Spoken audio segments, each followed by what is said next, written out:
Anne played tennis on the men's team before pitching the idea for an all-women's team.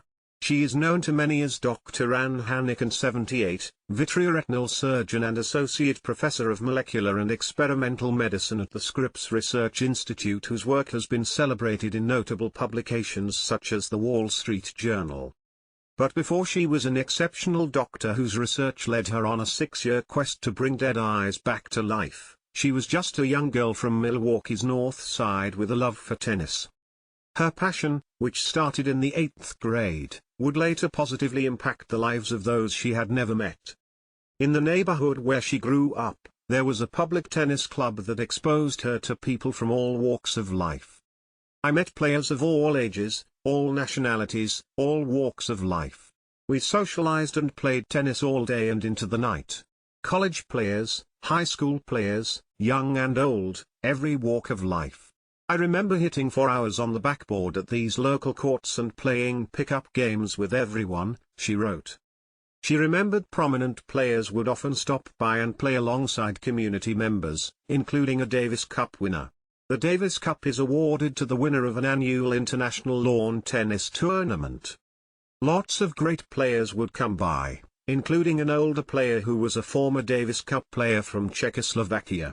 People would all stop playing to watch him practice. Every once in a while, he would practice with me and give me advice. Those were special moments, she wrote. Her brother, Dave Hannigan, a professor in the College of Communication, said he remembered the dedication she had when it came to tennis. Alongside their 2 other siblings, Dave Hannigan would shovel snow off tennis courts so that she could practice. What's funny about my sister was snow didn't stop her. She would recruit my brother, sister and I, and we would walk 4 blocks to Wickfield. She recruited us to shovel the area where she could hit it against the backboard, and we always went, Dave Hannigan said. A short history of Title IX and its influence on women's sports. On June 23, 1972, President Richard Nixon signed into law the Title IX of the Education Amendments of 1972. This law was not only groundbreaking but transformative for girls and women in the United States.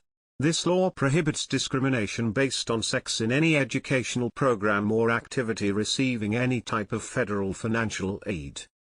Before this, the Civil Rights Act of 1964 was signed into law by President Lyndon Johnson on July 2, 1964. This law prohibits discrimination on the basis of race, color, religion, sex or national origin.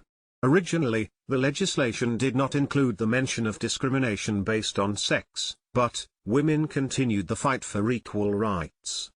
One of those women was U.S. Representative Patsy T. Mink of Hawaii, who co-authored, sponsored and introduced the law to Congress.